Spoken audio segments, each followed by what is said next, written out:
Bonjour à tous, bienvenue dans l'émission Rencontre.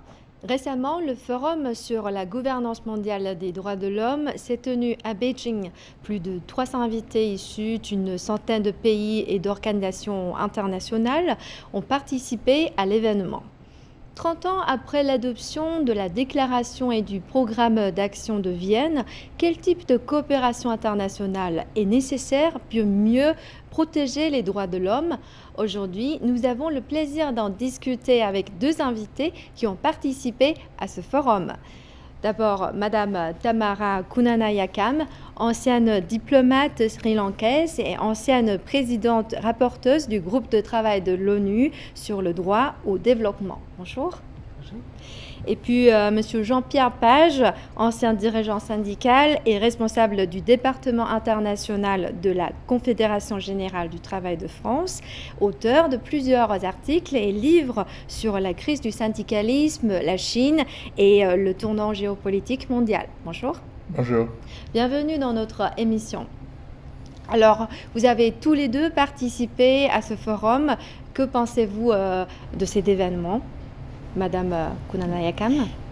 D'abord, je pense que c'était très important d'organiser un forum de ce type, des personnes, des participants qui partagent les mêmes valeurs et qui pourraient discuter, débattre sur l'ordre international nécessaire pour avancer les intérêts communs de nous tous, de tout le monde, d'une façon égale, parce qu'on est confronté d'une situation, une crise internationale qu'on voit très bien à travers le conflit en Ukraine et la guerre. En fait, c'est une guerre proxy war de l'États-Unis à l'OTAN contre la Russie, mais en utilisant l'Ukraine pour atteindre l'objectif de l'hégémonie des États-Unis.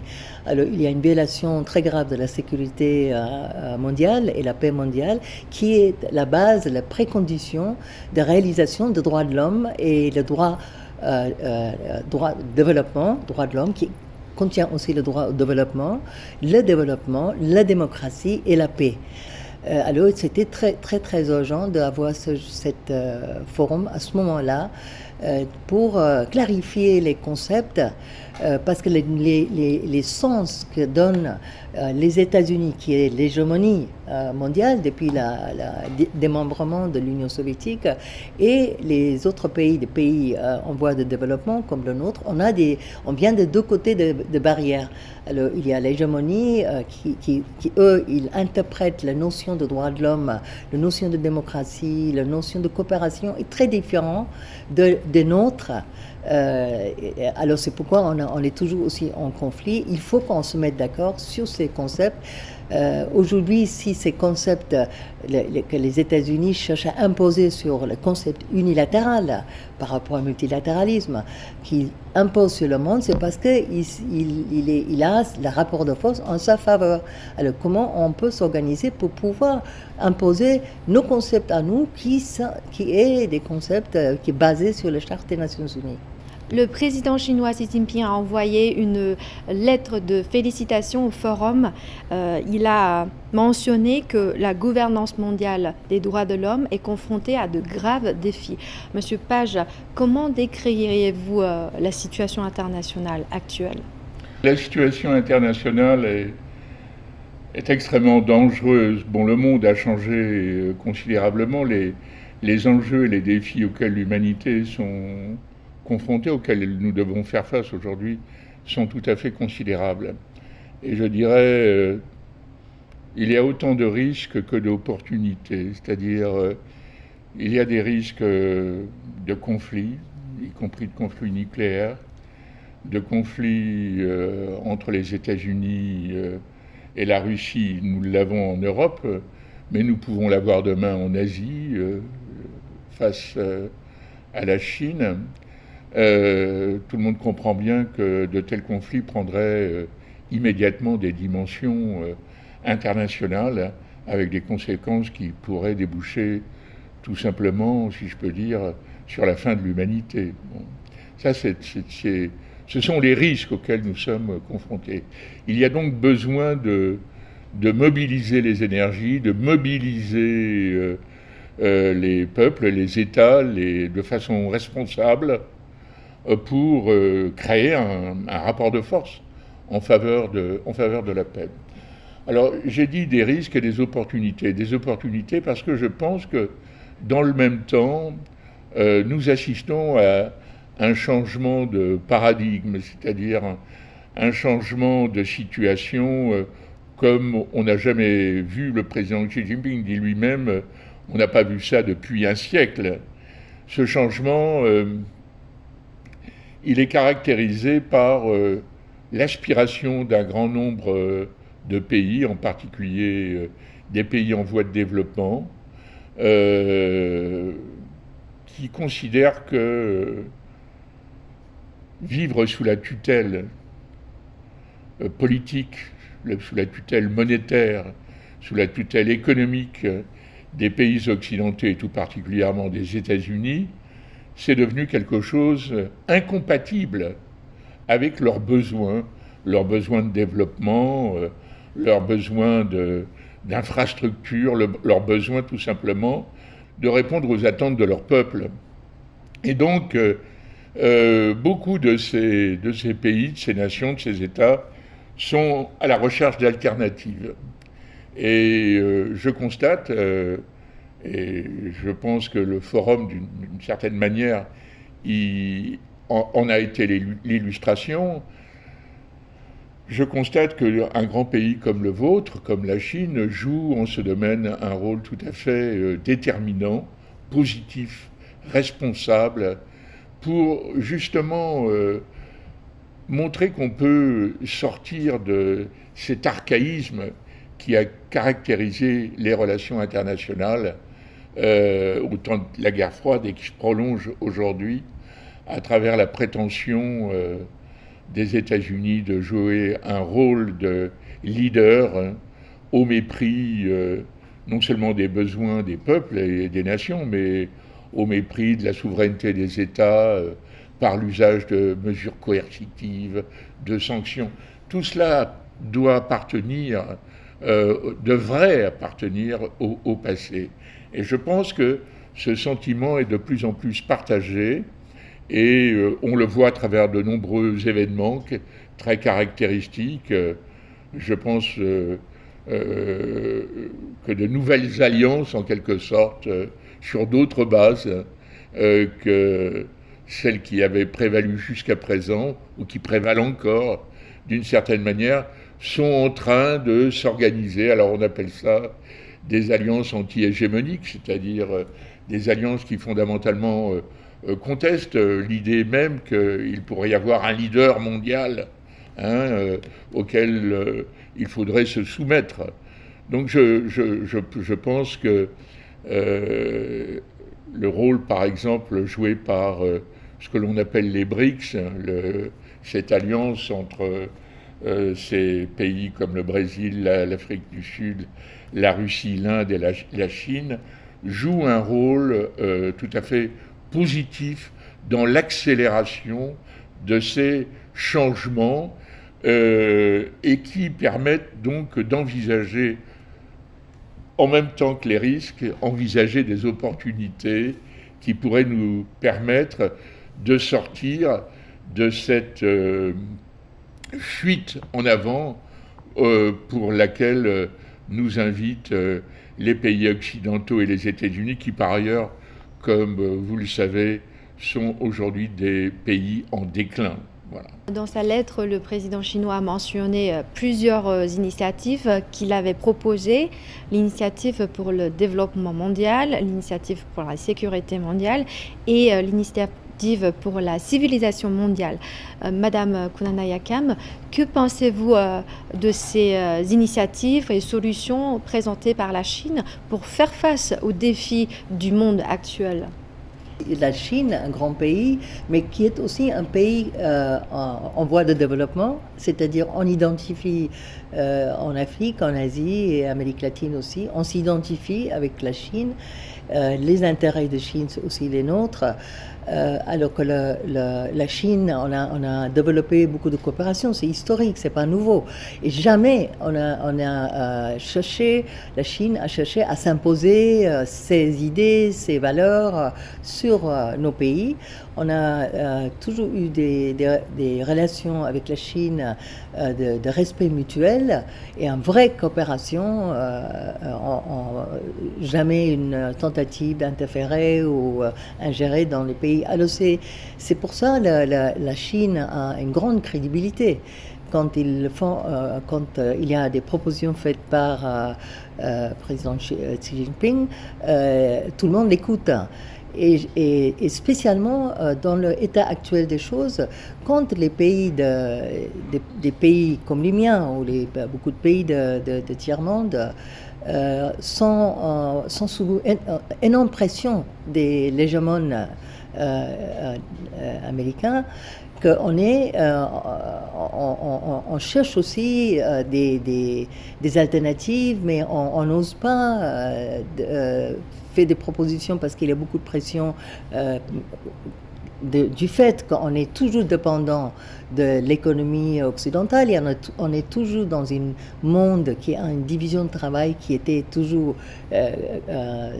décidée par des pays colonisateurs, mais avec l'espoir, avec l'émergence d'un monde multipolaire dans lequel Chine joue un rôle fondamental. Et quand le président Xi Jinping fait des propositions qui rappellent la nécessité de créer des conditions internationales, non seulement économiques, mais politiques, de point de vue sécurité, qui est des conditions nécessaires pour le développement, pour le droit de l'homme, respect des droits de l'homme, démocratie dans nos pays à nous. Naturellement, ça c'est une base de ralliement qui est absolument urgent, considérant que les États-Unis et ses alliés, ils ont dans c'est la crise d'hégémonie qui fait aussi qu'ils deviennent beaucoup plus agressifs qu'ils étaient avant, et ils cherchent à toutes les manières d'imposer leurs propres règles. Et dans le contexte des droits de l'homme, c'est ce qui se passe depuis en fait de nouveaux démembrements de l'Union soviétique, mais ça s'accélère.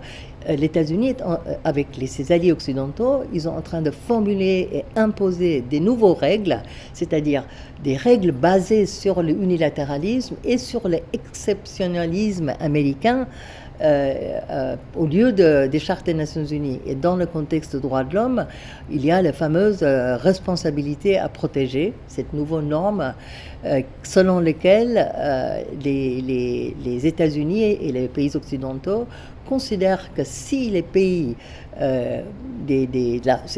c'est toujours les pays ciblés sont les pays de tiers-monde, c'est les petits pays de tiers-monde, mais qui sont d'intérêt stratégique pour la politique de l'États-Unis, qui est de toute manière d'attaquer le principe de souveraineté qui est l'ennemi principal de l'unilatéralisme.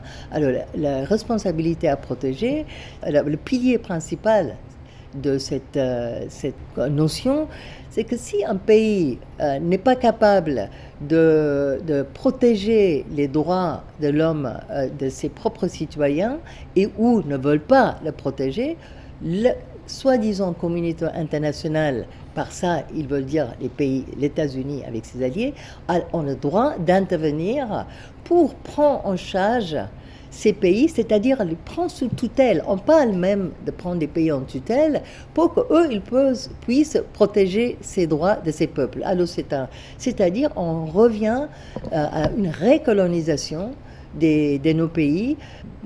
En fait, j'ai l'expérience personnelle parce que j'ai été représentant permanent de Sri Lanka à Genève, droits de l'homme, Conseil des droits de l'homme, et Sri Lanka est la cible des États-Unis parce qu'ils ont besoin de Sri Lanka qui est sur une route maritime stratégique pour attaquer en fait la Chine, la guerre qu'ils sont en train de préparer. Alors ils utilisent les responsabilités à protéger pour prendre contrôle, c'est-à-dire enlever les droits de décision du peuple sri-lankais, le déplacer vers l'extérieur. Et alors, pour le faire, ils ont aussi des notions qui fait partie de cette notion de responsabilité à protéger. C'est ce qui s'appelle la justice transitionnelle, transitional justice.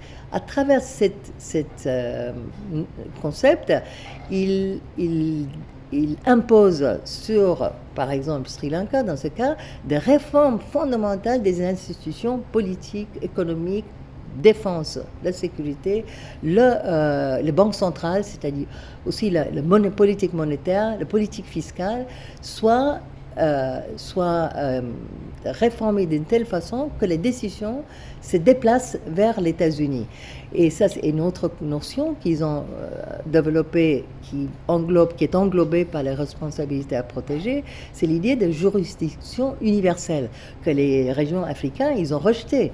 C'est-à-dire, ils considèrent qu'ils ont le droit, c'est-à-dire un pays à l'Occident, les États-Unis ou l'Allemagne par exemple, ou l'Angleterre, ils ont le droit de juger une personne d'un autre pays pour des crimes qu'ils considèrent, selon eux, a commis dans le système national de ces puissances occidentales, qui est en totale violation de tous les principes de souveraineté, intégrité territoriale, indépendance.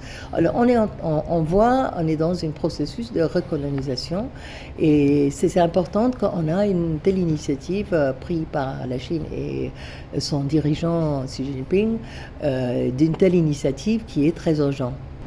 Madame Kunana Yakam a analysé un peu l'état actuel des droits de l'homme dans le monde, avec notamment l'exemple de la situation au Sri Lanka. Monsieur Page, d'après vous, existe-t-il un phénomène de politisation des questions relatives aux droits de l'homme?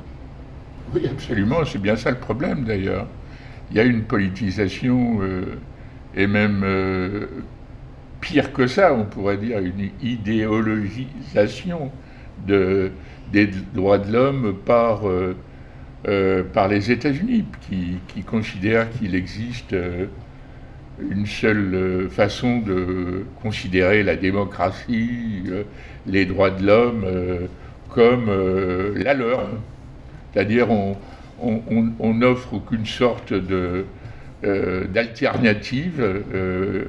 Et évidemment, on ne respecte pas les histoires, les cultures du reste de l'humanité. On cherche à imposer une façon de voir qui soit en conformité avec les intérêts stratégiques, les intérêts géopolitiques qui sont ceux des États-Unis. Alors, on proclame d'ailleurs, ce que je constate, c'est qu'on proclame qu'il faut dorénavant s'inscrire dans une vision du monde qui est une vision que je crois totalement dépassée, obsolète, archaïque, qui est une vision qui considère qu'il y aurait d'un côté la démocratie et de l'autre côté l'autocratie. Voilà. Alors il y a les pays démocratiques, c'est évidemment les États-Unis et les pays occidentaux qui suivent fidèlement les États-Unis en vassaux en quelque sorte. Et puis de l'autre côté, il y a tous les autres qui sont sous l'influence d'autocrates comme la Chine, la Russie, etc., et d'autres pays encore. Et donc cette façon très ancienne de voir les choses, on pourrait presque dire, qui introduit une espèce de morale, vous voyez, entre le bon et le mal. Voilà, Évidemment, c'est de la mauvaise politique. Ça ne permet pas de créer les conditions d'un véritable échange, d'autant que d'échange sur un tel sujet, d'autant que quand on regarde les choses de plus près, on constate que la situation du point de vue des droits de l'homme et de la démocratie dans les pays développés, dans les pays riches, dans les pays occidentaux, c'est absolument un désastre. C'est un désastre.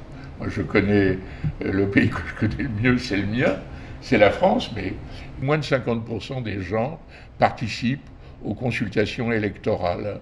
Voilà. Donc il y a 50%, plus de 50% de la population qui se considère totalement exclue du système démocratique, entre guillemets, dans lequel nous sommes censés vivre.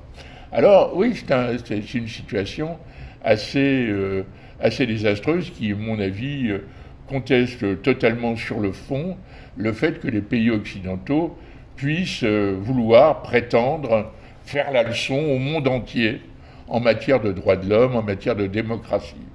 Dans sa lettre de félicitations, le président chinois a souligné que, mettant le peuple avant tout, la Chine a suivi une voie de développement des droits de l'homme qui respecte la tendance de l'époque et se conforme à ses conditions nationales en renforçant la protection des droits de l'homme dans le processus de la modernisation chinoise.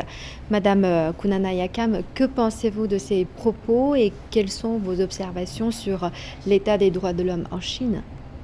C'est important de considérer l'exigence des instruments de droits de l'homme des Nations Unies, y compris la déclaration de Vienne, le programme d'action qui est en phase avec les chartes des Nations Unies, que le droit de l'homme ne peut pas être réalisé indépendamment de développement, la démocratie et la paix. Et c'est ce que la Chine a réussi à faire, c'est de lier ces trois choses qui avancent le progrès humain au même temps, parce qu'il faut les conditions. Et la Chine a réussi de faire une sorte qu'il y a une interrelation, interdépendance. Ils n'ont pas isolé le développement des droits de l'homme ou la démocratie. C'est une participation avec le peuple comme individu et comme dans sa collectivité, comme sujet de son destin, pas seulement comme objet de le modèle économique. Quand on voit le modèle néolibéral occidental, c'est que l'être humain est utilisé pour faire de l'argent et pour maximiser le profit. Et ici, en Chine, là où vous avez réussi, c'est de mettre l'être humain au centre, individuellement et collectivement, et avancer dans toutes ces directions que l'être humain avance. C'est l'intérêt d'humain, c'est la paix, le développement, le droit de l'homme, la démocratie. Et je crois que ça c'est pour nous, dans les pays en voie de développement, c'est un autre modèle quand on voit un exemple que c'est possible, parce qu'on nous a toujours dit depuis les années, en fait depuis l'indépendance, mais accéléré depuis le démembrement de l'Union soviétique, c'est ce modèle néolibéral où on considère que c'est la croissance qui est importante, c'est pas l'humain, même si on utilise des mots démocratie, droit de l'homme, ils donnent un autre sens à ces mots. Pour eux, la démocratie, ça veut dire le marché, c'est pas les êtres humains. Et alors c'est un autre modèle que vous avez montré au monde qui est possible.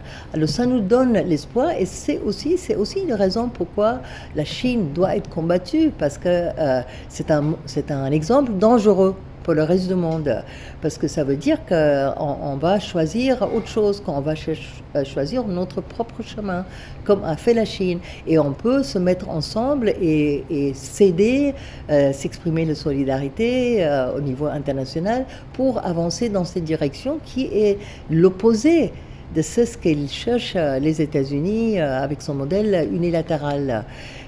Je veux, dans ce contexte, j'aimerais bien revenir à la question de politisation des droits de l'homme. Moi, je parlerais de weaponization, c'est-à-dire utiliser le droit de l'homme comme une arme, de combattre en fait ces possibilités d'autres exemples. Et c'était dans les années, c'était en 2009 en fait, que Obama, à l'époque président des États-Unis, il a fait un choix de identifier comme ennemi numéro un, adversaire primaire, l'ennemi principal des États-Unis, la Chine. C'est plus le terrorisme, mais c'est un État. Et cet État, c'est la Chine. Pourquoi la Chine ? Parce que Chine a montré déjà à ce moment-là que c'était possible d'avoir un progrès social et économique et droits de l'homme en respectant les principes fondamentaux des chartes avec le peuple au centre du développement. Alors la Chine est devenue dangereuse. Il fallait l'attaquer. Le pivot vers l'Asie, c'était ça en fait, comment combattre la Chine parce qu'il est devenu trop dangereux pour l'existence de l'hégémonie. Et pour revenir à Obama, c'est Obama qui a, avec le pivot d'Asie, il a aussi en même temps mis en place une notion de air-sea battle. C'est la guerre air par l'air et la mer contre la Chine. Ils ont mis en place dans le Pentagone un département qui allait mettre en œuvre cette air-sea battle contre la Chine. Et le droit de l'homme est devenu important d'utiliser le droit de l'homme comme une arme pour pouvoir mettre pression sur les pays autour de la Chine pour qu'ils s'associent avec la politique autodéfense des États-Unis. Et c'est là que le Sri Lanka est devenu importante. Et c'était aussi à 2009, c'était en même temps qu'il y avait le pivot vers l'Asie et quand les États-Unis a ciblé la Chine, ils ont choisi aussi de cibler le Sri Lanka. Alors, ils ont mis en place une politique